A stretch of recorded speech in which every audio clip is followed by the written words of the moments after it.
Hello guys, welcome back to my channel. हम origin of biology पढ़ रहे थे, जिसमें हमने मीनिंग ऑफ बायोलॉजी, बायोलॉजी का अर्थ क्या होता है, इनके बारे में अध्ययन कर लिया था। बायोलॉजी की उत्पत्ति क्यों हुई, बायोलॉजी का इतिहास, जो बायोलॉजी की उत्पत्ति के इतिहास उसके बारे में अध्ययन कर लिया था।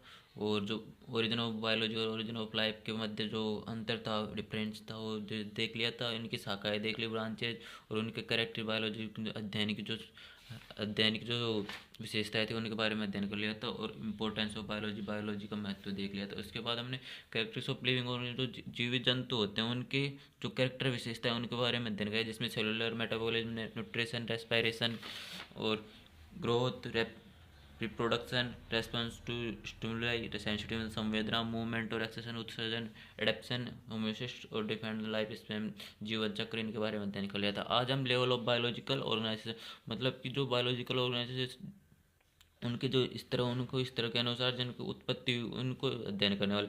The level of biological organisations describe the hierarchical arrangement of life, showing how similar components combine to form more complex structure। मतलब कि जो बायोलॉजिकल ऑर्गेनाइजेशन है वो एक सुव्यवस्थित क्रमबद्ध अध्ययन को दर्शाता है, जो जीवन का सुव्यवस्थित क्रमबद्ध व्यवस्था उसको दर्शाता है। और जो सरल घटकों से, मतलब सिंपलर कंपोनेंट, जो सिंपल सरल और घटकों से कैसे जटिल, कैसे सरल घटक मिलकर कैसे जटिल घटकों का एक जटिल संरचना का निर्माण करते हैं, उनके बारे में अध्ययन करता है। तो सबसे पहला लेवल होता है एटॉमिक लेवल, परमाणु लेवल। परमाणुविक लेवल पर जो स्मॉलेस्ट यूनिट ऑफ मैटर, मतलब पदार्थ की सबसे छोटी इकाई होती है वो एटम होती है। जिसका एग्जाम्पल देखें तो कार्बन, हाइड्रोजन, ऑक्सीजन। फिर आता है मोलिकुलर लेवल, आणविक लेवल, आणविक स्तर। तो एटम जो दो या दो से अधिक एटम्स मिलकर मोलिक्यूल्स का निर्माण करते हैं, अणुओं का निर्माण करते हैं। इसका एग्जांपल देखें तो वाटर, H2O, ग्लूकोज, डीएनए आदि। इसके बाद आता है ऑर्गन लेवल, मतलब कि जो कोशिका के अंदर कोशिकांग पाया जाता है, कोशिकांग स्तर वो होते हैं। Specialised structure within a cell, मतलब कि कोशिका के अंदर एक विशेष संरचना होती है। इनके एग्जांपल देखते हैं माइटोकॉन्ड्रिया, राइबोसोम, न्यूक्लियस। फिर आता है सेलुलर लेवल, फोर्थ लेवल होता है, फोर्थ स्तर होता है इसका सेलुलर लेवल, कोशिकीय स्तर। जो होती है कोशिका जीवन की, अर्थात सभी के जीवन की संरचनात्मक इकाई होती है, जो आधार, मतलब बेसिक यूनिट होती है, इकाई होती है, जो संरचनात्मक क्रियात्मक इकाई होती है जीवन की। इसके एग्जांपल देखें तो बैक्टीरिया सेल, प्लांट सेल, पादप कोशिका, और एनिमल सेल्स एंड जंतु कोशिका। फिर टिश्यू लेवल पर देखें तो group of similar sales performing एक कॉमन फंक्शन, मतलब कि एक विशेष कार्य को सामूहिक रूप से जो कर कोशिकाएं करती है, सामूहिक रूप से उनका जो ग्रुप होता है उसको टिश्यू उत्तक कहा जाता है। इसके एग्जांपल देखते हैं मसल्स टिश्यू, पेशीय उत्तक, जाइलम टिश्यू, जाइलम उत्तक। फिर आता है organ level, different tissue combine to from an organ, मतलब कि अलग अलग उत्तक मिलकर के किसका निर्माण करते हैं, अंग का निर्माण करते हैं। इसके एग्जांपल देखें तो हार्ट, पत्ती हो गई, लीफ, रूट, जड़ हो गई। फिर आता है ऑर्गन सिस्टम लेवल, मतलब कि उत्तक अंग तंत्र, मतलब कि अंग तंत्र सिस्टम लेवल पर। तो organs work together to perform major function, मतलब बड़े कार्यों करने के लिए बहुत सारे अंग मिलकर एक साथ कार्य करते हैं। इसका एग्जांपल देखो डायजेस्ट, पाचन तंत्र, रेस्पिरेटरी सिस्टम, श्वसन तंत्र, सर्कुलेटरी सिस्टम, परिसंचरण तंत्र। फिर आता है ऑर्गेनिज्म लेवल, मतलब कि जीवीय स्तर पर। तो ऑर्गेनिज्म लेवल पर एक कंप्लीट लिविंग इंडिविजुअल, मतलब कि जो एक संपूर्ण मनुष्य होता है, संपूर्ण संरचना होती है जीव जंतुओं की, उसको ऑर्गेनिज्म लेवल पर रखा गया है। एग्जांपल देखें तो human, dogs, tree.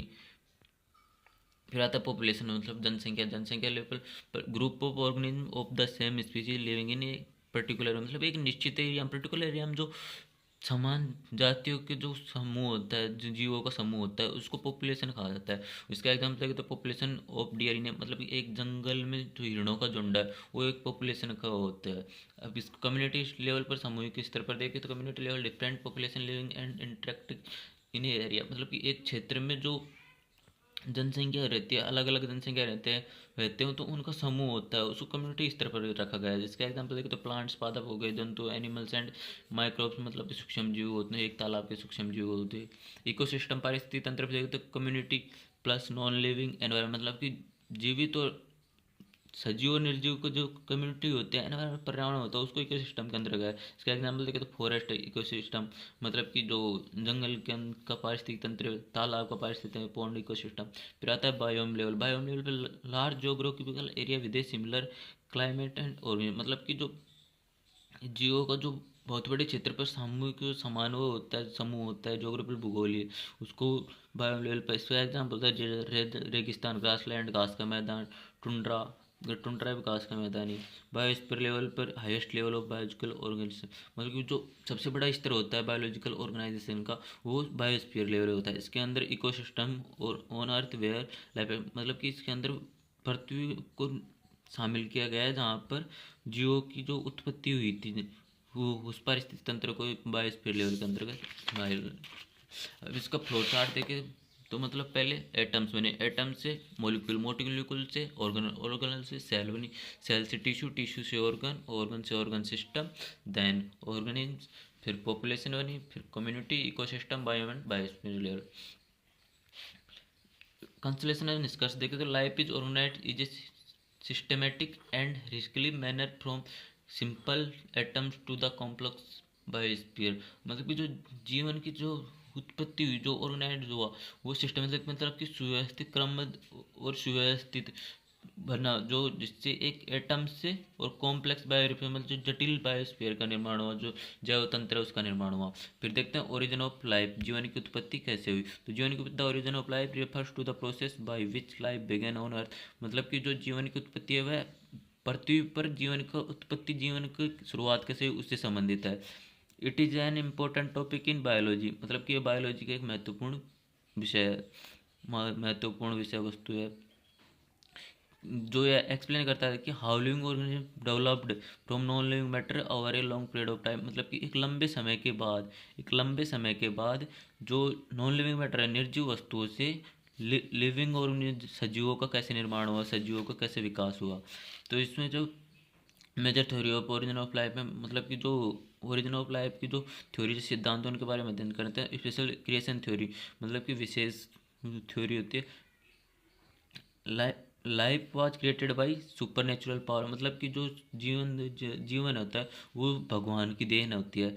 The all organism were created in their present form, मतलब कि जो सजीव है, जो सभी सजीव है वो जो वर्तमान में जो उनकी फॉर्म, जिस रूप में उन्होंने जन्म लिया उसी रूप में पहले थे।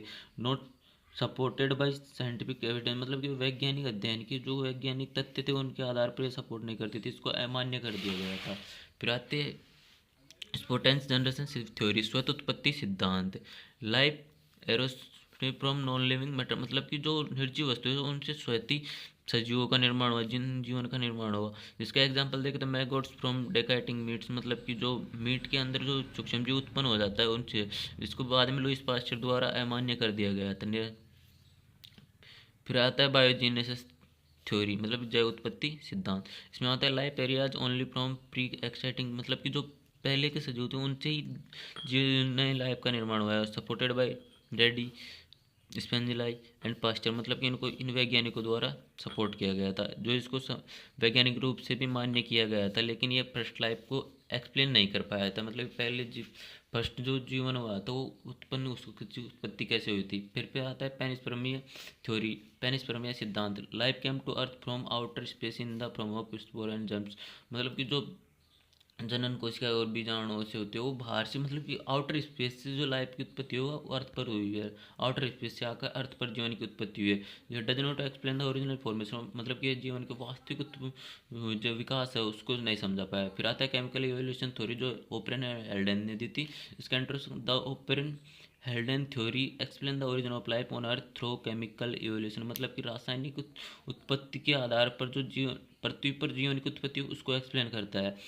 It state that life arrows from non living inorganic substance, मतलब कि जो निर्जीव इनऑर्गेनिक अकार्बनिक सब्सटेंस क्रियाधारक है उनसे केमिकल रिएक्शन हुई और उनसे मिलियंस ईयर और पहले केमिकल रिएक्शन हुई और उससे जीवन की उत्पत्ति हुई, इसके बारे में समझाता है।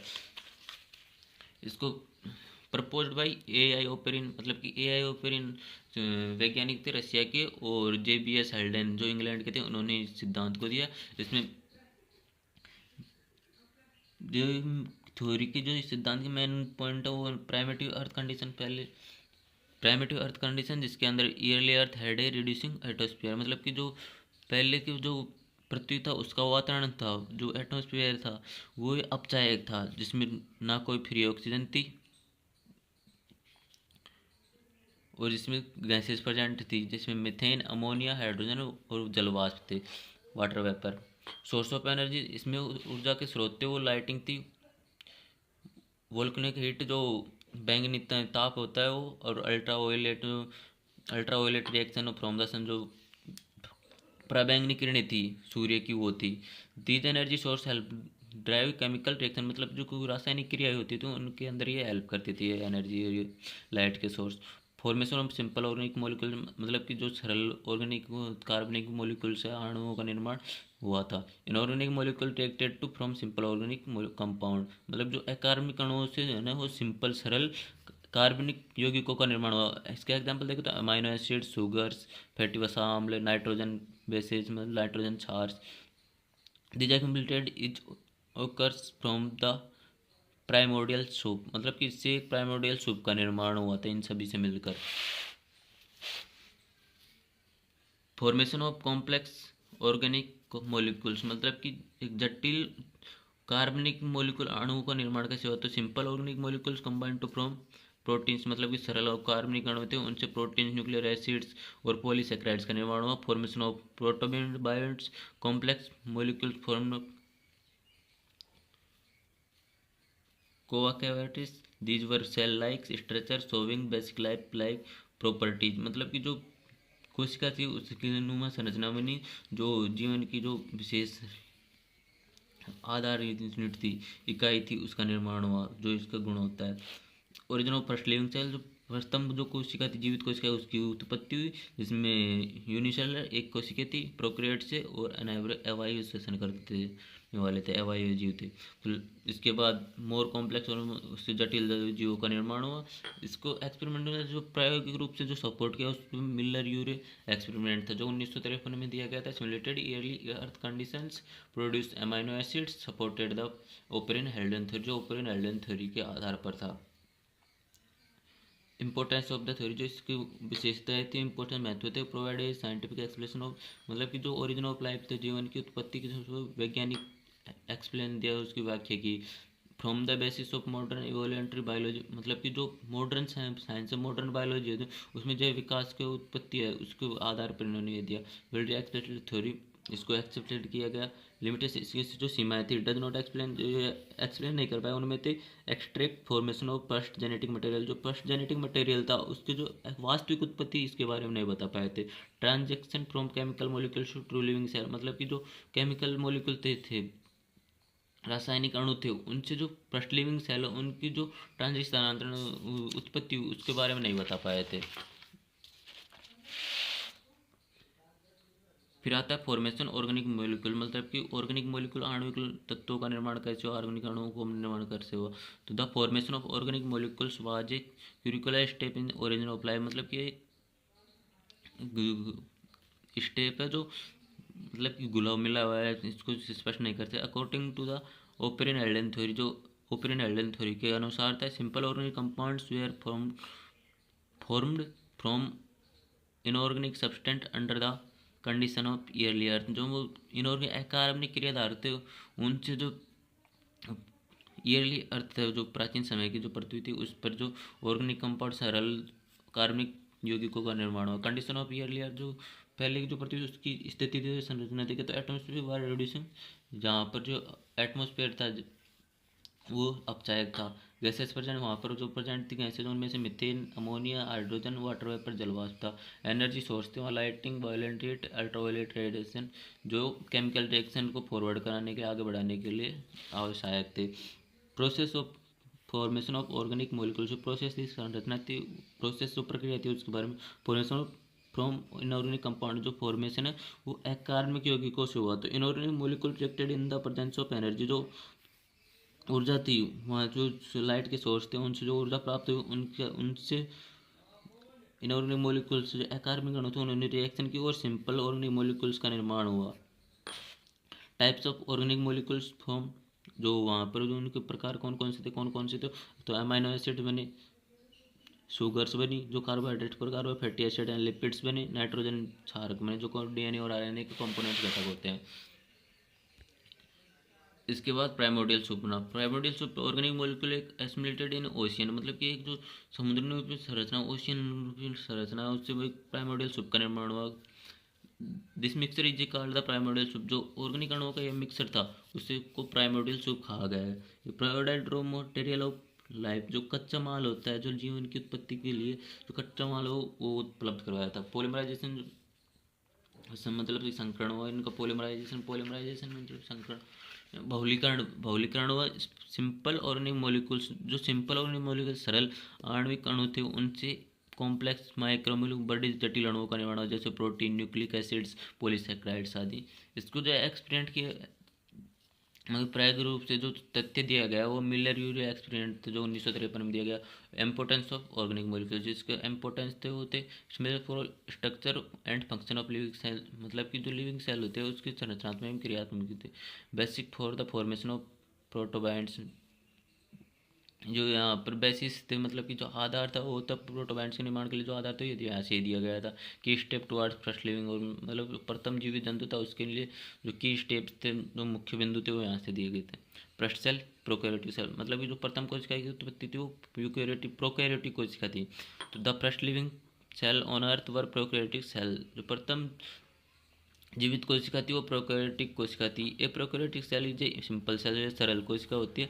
विदाउट ए ट्रू न्यूक्लियस, मतलब कि जो सत्य नाभिक था वो नहीं था, मतलब विदाउट मेम्ब्रेन बाउंड ऑर्गेनेल्स, जो वहाँ पर जो कोशिकांग थे मेम्ब्रेनलेस थे, मतलब कि उन पर झिल्ली नहीं पाई जाती थी। Origin on the first prokaryotic cell, प्रथम प्रोकैरियोटिक कोशिका उसकी उत्पत्ति कैसे हुई तो उसके बारे में अध्ययन करें। According to the chemical evolution theory, रासायनिक उत्पत्ति का जो सिद्धांत है ओपरेन एल्डेन थ्योरी, उसके आधार पर जो जीवन की उत्पत्ति है वो life across from non living material, मतलब कि जो निर्जीव पदार्थ हैं उनसे जो लाइफ की उत्पत्ति हुई थी। ग्रेजुअल केमिकल चेंजेस, जो रासायनिक परिवर्तनों के कारण हुई थी। Simple organic molecule form complex molecule, मतलब जो सरल आणविक मॉलिक्यूल थे, अणु थे, उनसे कॉम्प्लेक्स मतलब जटिल अणुओं का निर्माण हुआ।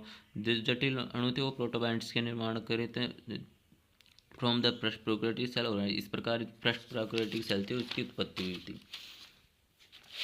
उसके बाद देखते हैं फर्स्ट प्रोकैरियोटिक कोशिका की जो कैरेक्टर है, विशेषता है, तो यह यूनिसेलुलर एक कोशिका होती है। इसमें ट्रू न्यूक्लियस का अभाव होता है। इसके अंदर डीएनए प्रेजेंट तो होता है जिसको न्यूक्लियोइड कहा जाता है, न्यूक्लियोइड क्षेत्र में पाया जाता है। इसमें नो मेम्ब्रेन बाउंड, मतलब कि जो झिल्ली कोशिकाओं का उनका अभाव होता है, जो like that mitochondria, endoplasmic reticulum, Golgi bodies. Anaerobic, मतलब कि अवायवीय जीव होते हैं, इनमें कोई स्वतंत्र रूप से पृथ्वी पर कोई ऑक्सीजन नहीं पाई जाती। हेटरोट्रोपिक, संपोषण जीव पोषण के लिए दूसरे जीवों पर निर्भर करते थे। You'd organic molecule from the environment, मतलब कि पर्यावरण से जो आणविक अणु थे, कार्बनिक अणु थे, उनका पोषण के रूप में अध्ययन करते थे। और सिंपल स्ट्रक्चर इसकी सरल संरचना। टाइप्स ऑफ प्रस्ट प्रोकैरियोटिक उनके प्रकार देखे तो इनमें प्राचीन बैक्टीरिया के समान दिखते थे।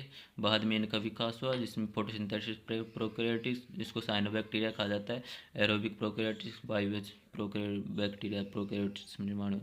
इंपॉर्टेंस ऑफ फर्स्ट प्रोकैरियोटिक्स, इसके महत्व देखे तो देवर द एंशियटर ऑफ आवर लाइफ, मतलब कि जो संपूर्ण जिन जीवन है उसका जो मेन वो है वही प्रोकैरियोटिक सेल होती है। Prokaryotic oxygen producing prokaryotics and earth atmosphere, इन्होंने ऑक्सीजन का प्रोड्यूस किया, ऑक्सीजन का उत्पादन किया, जिससे प्रोकैरियोट्स ने एटमॉस्फेयर जो पृथ्वी का जो वातावरण उसको चेंजेस किया।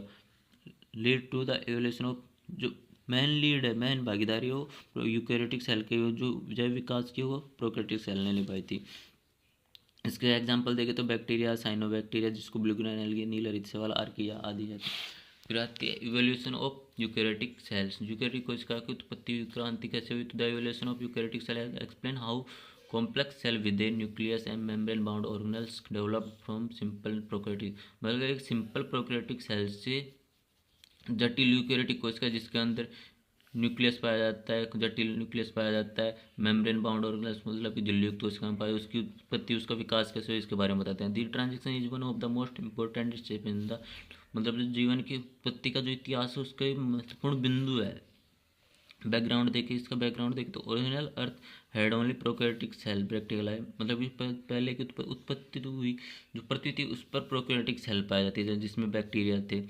ओवर मिलियंस ऑफ ईयर, मतलब मिलियंस ऑफ ईयर के बाद जो some of cells involve into a eukaryotic, कुछ कोशिकाएं यूकैरियोटिक कोशिकाओं में बदल गई। Which are found in plant, जो पादप कोशिका, एनिमल्स, फंजाई एंड प्रोटिस्टा के रूप में थी। इसकी की थ्योरी देखिए तो एंडोसिम्बायोटिक थ्योरी कहा जाता है इसको, लिनबर्गुलिस ने दिया गया। यह थ्योरी कहती है कि लार्ज प्रोकैरियोटिक सेल्स इनफाइड solids smaller prokaryotes,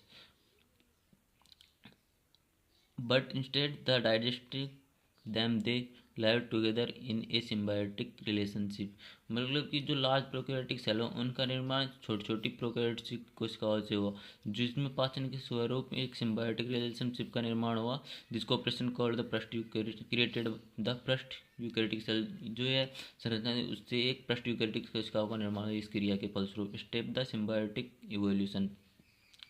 large anaerobic prokaryotes इन्फेड स्मॉल एरोबिक प्रोकैरियोटिक। मतलब जो बड़े बड़े वायवीय प्रोकैरियोट्स थे उनसे छोटे वायवीय प्रोकैरियोट्स का निर्माण हुआ। The aerobic one become the mitochondria.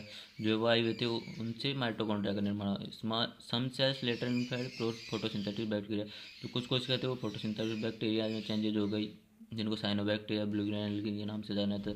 इससे क्लोरोप्लास्ट का निर्माण हुआ, जो प्लांट एंड एल्गी के में पाए जाते हैं। Internal membrane to folded to from nucleus endoplasmic reticulum Golgi apparatus Golgi bodies आदि का निर्माण हुआ।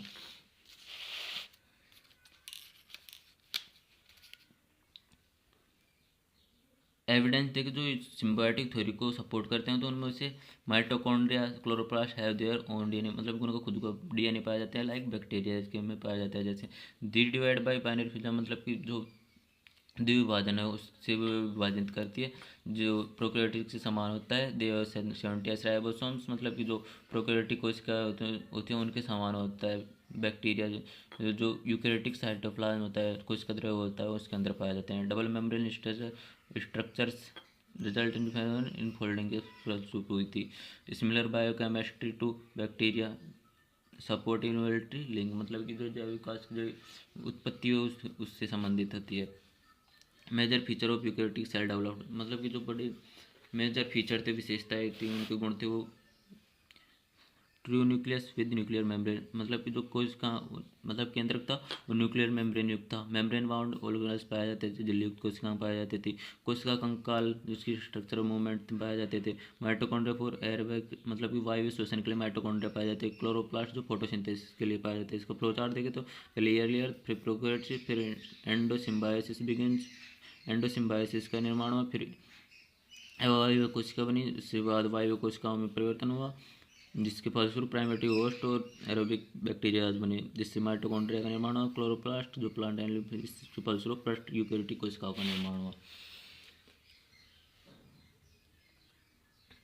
Origin of multicellular organism. मतलब बहुकोशिकीय जीवों का निर्माण कैसे होता है। The origin of multicellular organism explain how living begins involve from single celled unicellular. मतलब कि जो मल्टीसेलुलर कोशिका है उनसे एक सिंगल कोशिका यूनिसेलुलर कोशिका से कैसे एक मल्टीसेलुलर ऑर्गेनिज्म जीवों का निर्माण हुआ, जिसके अंदर मल्टीसेलुलर ऑर्गेनिज्म में पाए जाते हैं। This was a major step in evolution. जो विकास का जो बहुत बड़ा स्टेप था।